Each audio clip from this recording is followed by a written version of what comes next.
The Hindu newspaper के अनुसार भारत में हर साल 1.5 करोड़ से ज्यादा बच्चे ग्रेजुएशन करते हैं।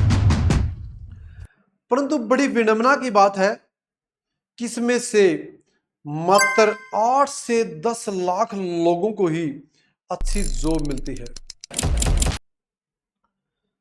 इंडियाज ग्रेजुएट स्किल इंडेक्स 2025 के माने तो आज भारत में 57% युवा के पास नौकरी के लिए अच्छी स्किल्स का अभाव है।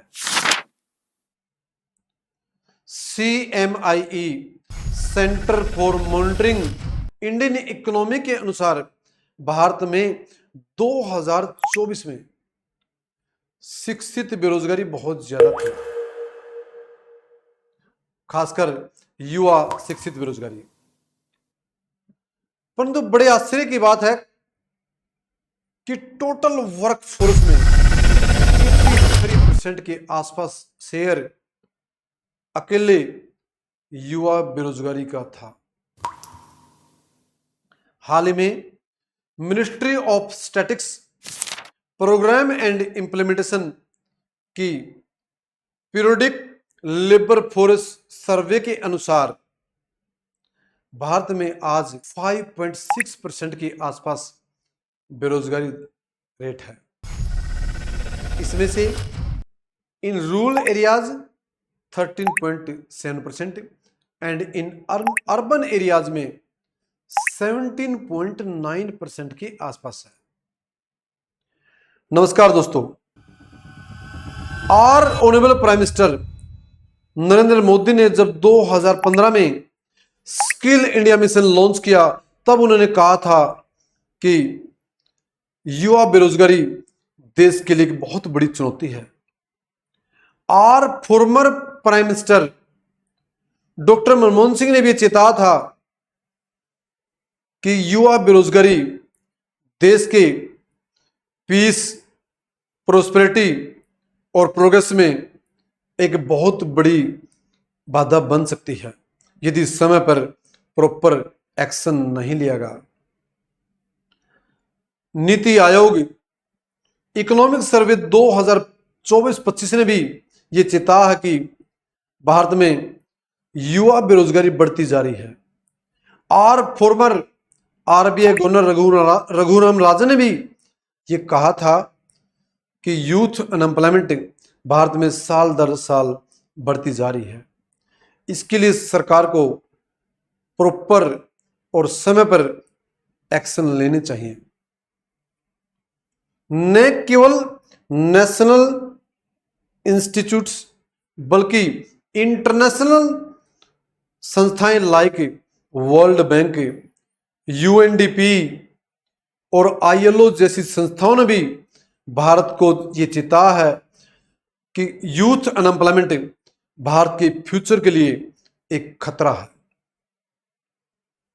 दोस्तों, क्या आपने कभी इस पर विचार किया है कि भारत में युवा शिक्षित बेरोजगारी दिन प्रतिदिन क्यों बढ़ती जा रही है? इसे कई कारण हो सकते हैं, जैसे लैक ऑफ स्किल्ड एजुकेशन।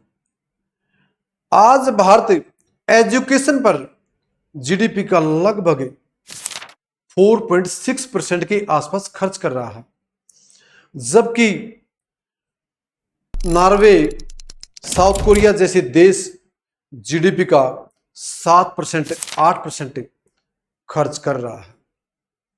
वैसे तो भारत ने 2020 की न्यू एजुकेशन पॉलिसी में यह दावा किया था कि इंडिया एजुकेशन पर अपनी GDP का लगभग 6% के आसपास खर्च करेगा। एक तरफ आज जापान, जर्मनी, USA जैसे देशों में स्किल एजुकेशन है, दूसरी तरफ अगर मैं बात करूं, आज वर्ल्ड रैंकिंग में भारत की टॉप 100 में कोई भी यूनिवर्सिटी और कोई भी IIT नहीं है। तो इसलिए भारत में बेरोजगारी का एक बड़ा कारण, जो यूथ अनएम्प्लॉयमेंट है, उसका बड़ा कारण स्किल एजुकेशन भी है, क्योंकि भारत में एक बिल्कुल थ्योरेटिकल एजुकेशन है। Second, advance technology. आज भारत में रोबोटिक्स टेक्नोलॉजी, आर्टिफिशियल इंटेलिजेंस का रोल बढ़ता जा रहा है। इसके कारण यूथ अनएम्प्लॉयमेंट का रेट दिन प्रतिदिन बढ़ता जा रहा है। Jobless growth. Former RBI governor Raghuram Rajan ने कहा था कि भारत में युवा बेरोजगारी का सबसे बड़ा कारण जॉबलेस ग्रोथ है। एक तरफ भारत में जीडीपी बढ़ रही है, परंतु उसके अनुपात में नई नौकरियां क्रिएट नहीं हो रही। वैसे तो जब 2003 में वाजपेयी सरकार में जब विजय कालकर कमेटी बनाई गई और उस कमेटी ने fiscal responsibility budget management act पास किया, तो उसके कारण भारत में गवर्नमेंट एक्सपेंडिचर कम हो गया और उसके कारण सरकारी नौकरियां काफी हद तक कम हो गई। जैसे उसी टाइम अगले साल 1 जनवरी 2004 को न्यू पेंशन स्कीम लागू हुई थी, क्योंकि fiscal responsibility budget management act का जो मेजर रीजन था, खासकर जो सरकार का नॉन प्लान एक्सपेंडिचर था, उसको कम करना था। नेक्स्ट रीजन,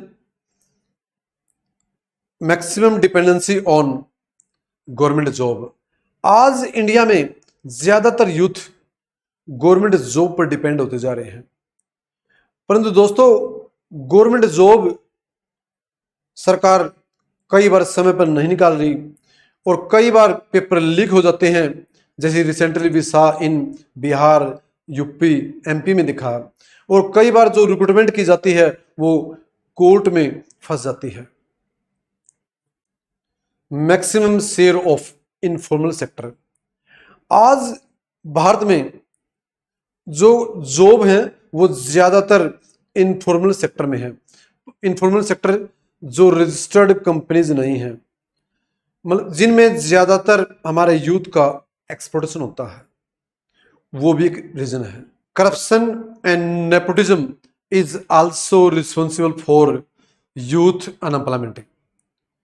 जैसा कि हम सबको पता है कि राज्य सरकारों के जितने भी बोर्ड हैं उन पर ये दाग लगता रहा है कि उसमें भाई भतीजावाद और बहुत ज्यादा करप्शन है। ये भी यूथ अनएम्प्लॉयमेंट के लिए जिम्मेदार है। सैम पित्रोदा ने कहा था, degrees without skills is like a sword without a blade. उन्होंने कहा था जो डिग्री यूथ की बिना किसी स्किल्स की हैं वो ऐसी हैं जैसे कोई तलवार बिना ब्लेड की हो। दोस्तों एक बड़ा विचार करने का विषय है कि आज हमारा यूथ जब बार बार पेपर देता है, उसको नौकरियां नहीं मिल रही, वो हताश हो जाता है और एट लास्ट वो कोई दूसरा रास्ता पकड़ लेता है। कई बार कुछ बच्चे मेहनत के बल पर तो सफल हो जाते हैं, परंतु कुछ युवा रास्ते से भटक जाते हैं। वो क्राइम का सहारा लेते हैं। क्यों आज हमारा शिक्षित युवा क्राइम की तरफ बढ़ रहा है? दोस्तों क्या आपने कभी इस पर विचार किया है? एनसीआरबी की रिपोर्ट के अनुसार भारत में जो यूथ अनएम्प्लॉयड है, जो शिक्षित युवा है, बेरोजगार के कारण वो क्राइम का सहारा ले रहा है।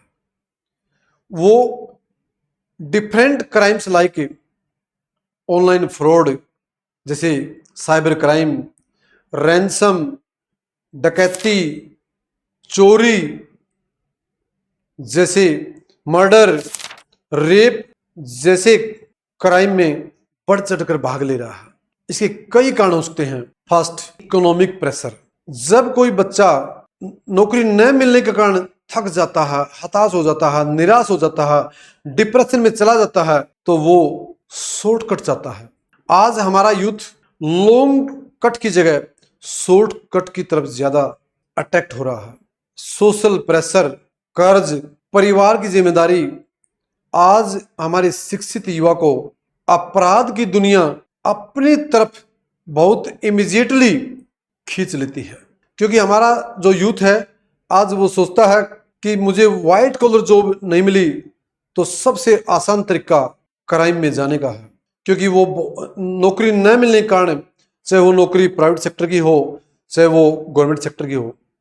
दोस्तों, वैसे तो भारत आज परचेजिंग पावर पैरिटी में दुनिया की थर्ड लार्जेस्ट इकोनॉमी है और जीडीपी के हिसाब से दुनिया की फोर्थ लार्जेस्ट इकोनॉमी है और भारत का 2047 तक विकसित भारत बनने का सपना भी है। 1947 में भारत आजाद हुआ था, आज 2025 है। 75 साल में भी भारत सरकार ने युवा बेरोजगारी को दूर करने के लिए कोई ज्यादा प्रॉपर एक्शन नहीं लिए। वैसे तो भारत सरकारों जितनी भी सरकारें आई उन्होंने समय समय पर बेरोजगारी को दूर करने के लिए कदम उठाए, लेकिन CMIE की रिपोर्ट की माने तो आज भारत के कई राज्यों में जैसे हरियाणा, राजस्थान, दिल्ली जैसे राज्यों में तेजी से शिक्षित बेरोजगारी बढ़ती जा रही है, खासकर युवाओं में। प्रेशर ऑफ सोशल मीडिया, आज सोशल मीडिया के प्रेशर में हमारा यूथ लाइफस्टाइल को देखकर, जैसे इंस्टाग्राम है, फेसबुक है, उसे प्रभावित होकर क्राइम की दुनिया में जा रहा है। क्योंकि वो देखता है कि मुझे जॉब तो नहीं मिल रही, लेकिन क्यों ना मैं एक आसान तरीका क्राइम का अपना लूं। क्योंकि NCRB के अनुसार, नेशनल क्राइम रिकॉर्ड ब्यूरो के अनुसार 18 से 30 साल का जो युवा है वो तेजी से क्राइम में अट्रैक्ट हो रहा है, क्राइम की तरफ बढ़ रहा है। दोस्तों, जो भारत में एक तरफ युवाओं को नौकरियां नहीं मिल रही, दूसरी तरफ वो क्राइम का सहारा ले रहा है, क्या इसके लिए हम जिम्मेदार हैं कि हमारे पास वो स्किल्स नहीं है? जैसे स्ट्रक्चरल अनएम्प्लॉयमेंट में होता है कि हमारे पास जॉब तो है लेकिन हमारे पास स्किल्स नहीं है, क्या उसके लिए जिम्मेदार सरकार है? वैसे तो हम बात करें, हर 5 साल में समय पर इलेक्शन होते हैं, उसकी डेट ऑन एन एवरेज आगे पीछे नहीं होती, लेकिन बच्चों के लिए जो नौकरियां हैं वो समय पर नहीं आती, उनका रिजल्ट समय पर नहीं आ रहा। कई बार वो भर्तियां, जैसे मैंने पहले बताया, कोर्ट में चली जाती हैं। तो इसे हमारा जो यूथ है, शिक्षित युवा है, वो इसे तंग आकर हताश हो जाता है, निराश हो जाता है और एट लास्ट वो क्राइम की दुनिया में अपना कदम रखना शुरू कर देता है। प्रेशर ऑफ जॉबलेस ग्रोथ, जैसे कि मैंने पहले बताया था, जॉबलेस ग्रोथ भी युवाओं को क्राइम की तरफ अट्रैक्ट कर रही है। क्योंकि भारत में नौकरियां इतनी नहीं है जितने हर साल यहाँ से ग्रेजुएट, पोस्ट ग्रेजुएट बच्चे निकल रहे हैं। क्योंकि हमारे देश के बहुत ज्यादा बच्चे विदेशों में MBBS, MBA, BA या डिफरेंट इंजीनियरिंग की डिग्री करने के लिए बाहर जाते हैं। यदि वही इंफ्रास्ट्रक्चर लाइक MIT यूनिवर्सिटी है, हार्वर्ड यूनिवर्सिटी है, ऑक्सफोर्ड है, स्टैनफोर्ड है, कैम्ब्रिज जैसी विश्वविद्यालय भारत में बनाए जाएं और उसी तरह का ह्यूमन रिसोर्स भारत में रिक्रूट किया जाए, तो भारत में जो बढ़ती शिक्षित बेरोजगारी है वो दूर हो सकती है। जब युवा हताश हो जाता है, निराश हो जाता है, तो वो सबसे आसान तरीका उसका क्राइम की तरफ जाता है। क्योंकि वो डिप्रेशन का शिकार हो जाता है, उसको क्राइम ही सबसे आसान तरीका लगता है। दोस्तों, मेरे द्वारा जो जानकारी दी गई आपको कैसी लगी, आप कमेंट करके बताना कि क्या बढ़ती हुई शिक्षित बेरोजगारी और जो शिक्षित बेरोजगारी के कारण आज हमारा यूथ क्राइम की तरफ बढ़ रहा है, उसके लिए जिम्मेदार हम स्वयं हैं या सरकार है? आप कमेंट करके जरूर बताइए और चैनल को सब्सक्राइब और शेयर कीजिए ज़्यादा से ज़्यादा। धन्यवाद दोस्तों।